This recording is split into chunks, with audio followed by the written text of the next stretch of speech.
Morgen Leute, hier ist Mo von WA. Ich bin Mutanz und das hier ist Vampire the Masquerade Justice, der neueste Titel von Fast Travel Games. Ich spiele es auf der PlayStation VR 2.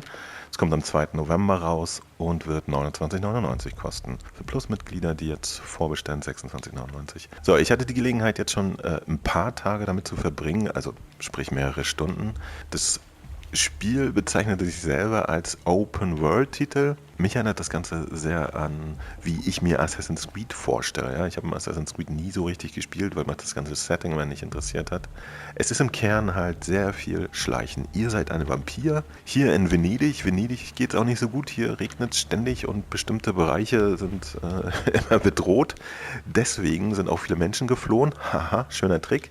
Und deswegen sind die Straßen hier relativ leer. Wenn ihr nicht eine konkrete Mission habt, wo lauter Wächter rumlaufen, dann trefft ihr manchmal einfach immer nur so eine verirrte Person, die ganz klar einfach nur Essen für euch ist. So, zur Open World, die es hier gibt. Die gibt es nämlich wirklich. Am Anfang ist die aber winzig klein. Mit der Zeit wird die immer größer. Von Mission zu Mission erlangt ihr Schlüssel oder sonst was, wo ihr dann weitere Türen öffnen könnt, die irgendwo hinführen. Und das ist schon ganz okay. Da hinten ist ein Wächter und jetzt kann ich euch mal zeigen, wie wir den fertig machen können. Wir haben nämlich verschiedenste Möglichkeiten, die Feinde hier im Spiel zu erledigen.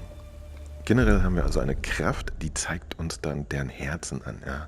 Damit können wir durch Wände gucken und sehen, wohin die gucken und wo sie gerade sind. Das ist eine gute Geschichte.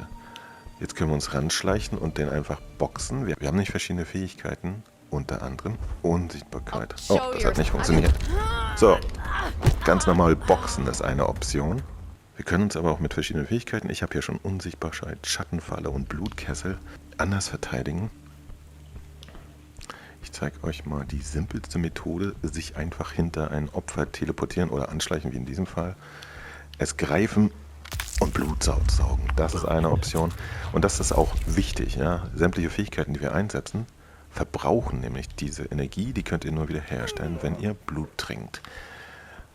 Eine Geschichte, die das Spiel mit Assassin's Creed gemeinsam hat, ist halt hier dieses Parcours-Ding. Ja? Ihr könnt ganz viel oben lang laufen und dann von oben alles beobachten, ja? Mit euren Unsichtbarkeitsfähigkeiten und so weiter. Kommt es eigentlich selten zu direkten Konfrontationen? Wenn ja, dann sieht das nämlich auch immer gar nicht so gut aus für euch. Ja? Ihr seid kein obermächtiger Vampir. Ihr müsst eure geheimen Kräfte wirklich sehr viel benutzen gegen eine Überzahl von Gegnern. Also wenn ihr mal in die Verlegenheit kommt, entdeckt zu werden und dann 2, 3 Gegner auf euch losgehen, dann wird es halt echt schwierig. So, und so bewegt man sich durch das Spiel. Wie ihr sehen könnt, haben wir hier Hände. Und jetzt kommen wir mal zu den Einstellungen. Bewegen könnt ihr euch mit der Hand gesteuert oder in Headset-Richtung oder feststehender Spieler, was auch immer das bedeutet. Das ist die generelle Bewegungsgeschwindigkeit, die könnt ihr einstellen. Bei Drehungen gibt es den Blitzdrehung, also das Snap-Turn und schwungvoll, das ist eine beschleunigte Snap-Turn und natürlich die weiche Drehung, die Geschwindigkeit in 3 Stufen. Komfort-Option habe ich jetzt hier alle ausgeschaltet, aber das kennt ihr ja, ne? Vignetten etc. Man kann sogar komplette alle Anzeigen im Spiel ausschalten, wenn ihr das nicht möchtet, für mehr Immersion. Also die ganze GUI. Die Körperdarstellung könnt ihr wählen. Ich habe jetzt Arme genommen und ja, ich spiele gerade im Sitzen. Man kann sich aber auch nur Hände zeigen lassen, wenn einen die Arme nerven. Und man kann es natürlich auch im Stehen spielen. So, Audio habe ich hier auch ein bisschen geregelt. Das ist das Übliche.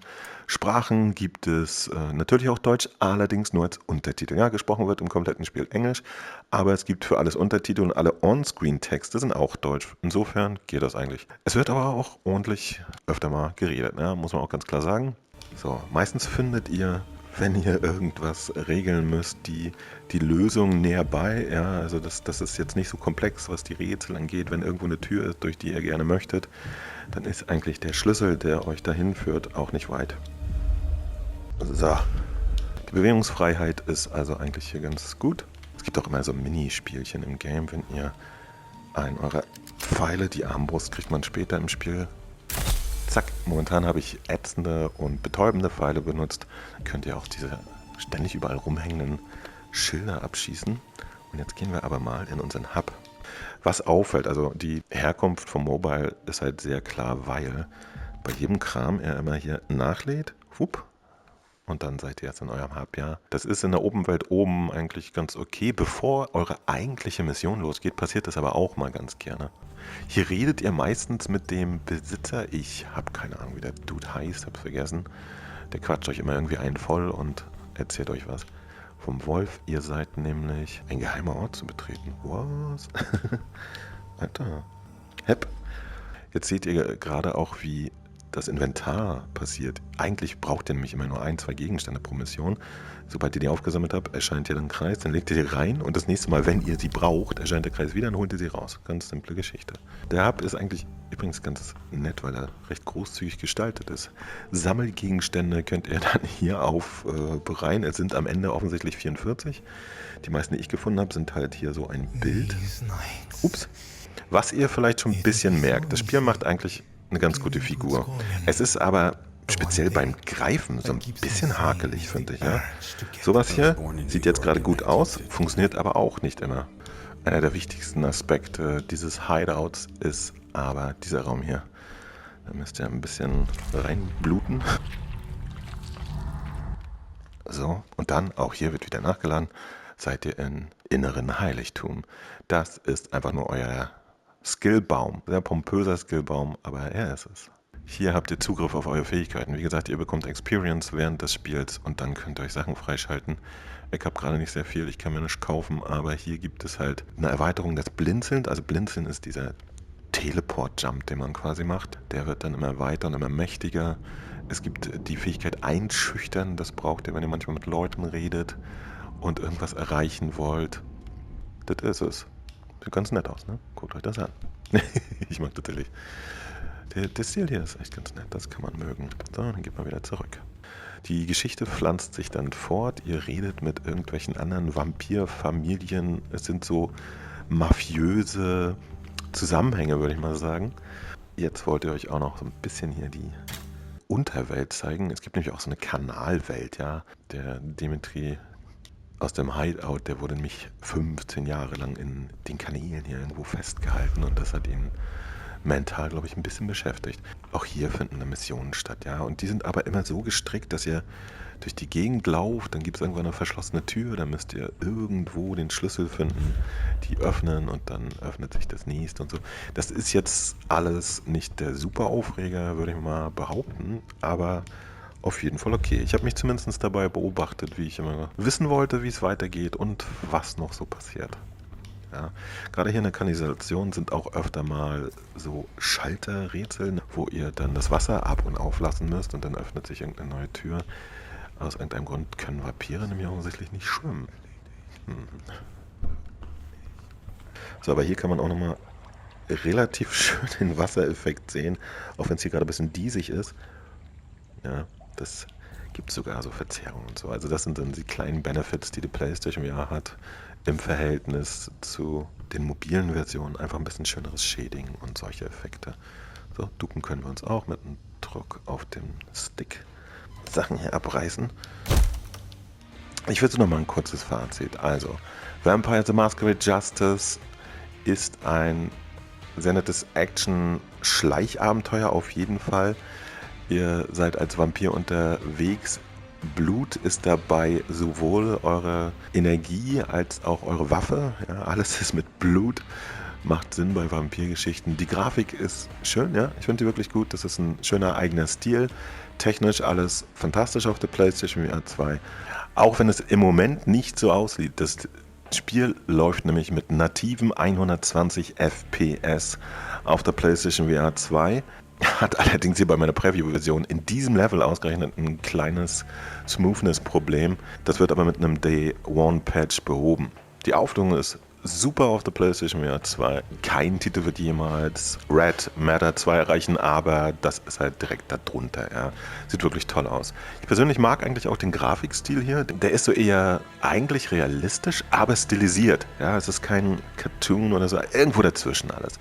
Macht aber Sinn und vor allen Dingen gibt es auch so sehr viel, sehr schönes Licht und alle Texturen etc. sind in Ordnung und auch von der Stimmung her macht die Grafik durchaus Sinn.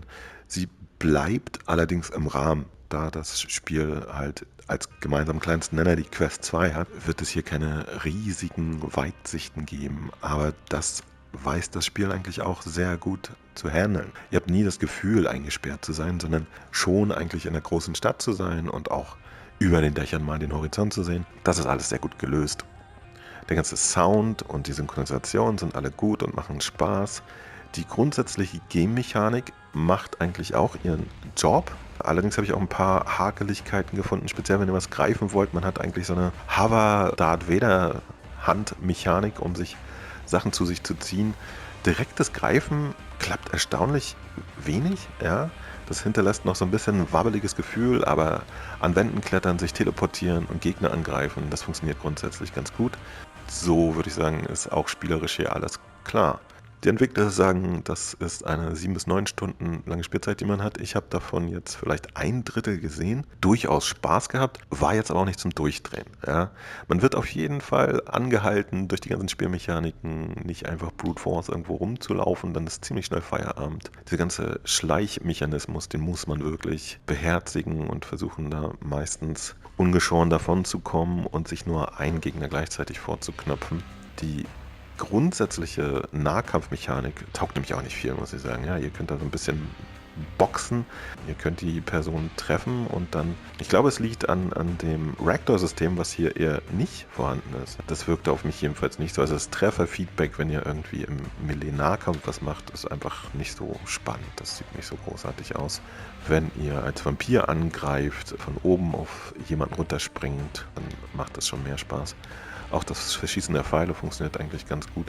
Aber es ist nicht so super clean von der grundsätzlichen Game-Mechanik, wie man das bei anderen Spielen auch schon vorgefunden hat. Da bekommt es kein sehr gut, sondern einfach nur ein gut. Tja, und das ist so mein Halb-Preview, halb-erster Eindruck, denn ich habe es auf jeden Fall länger gespielt als andere Spiele, wo ich nur einen ersten Eindruck lasse. Und würde mal sagen, hier können Leute ziemlich viel Spaß haben. Ich würde so eine Schleichspielgeschichte auf jeden Fall immer viel, viel lieber in einem militärischen Kontext machen. Muss ich echt sagen, das ist so mehr meins. Als Vampir fühle ich mich einfach nicht so wohl. Das ist aber eine persönliche Geschichte. Ansonsten die G-Mechaniken, nämlich genau das, was sie machen wollen. So eine Art kleines VR Assassin's Creed kann man hier durchaus erleben. Und dann noch eine mehr oder weniger spannende Story erleben, wenn man auf italienische Mafia in Kombination mit Vampiren und so steht, dann sollte man sich eigentlich wohlfühlen.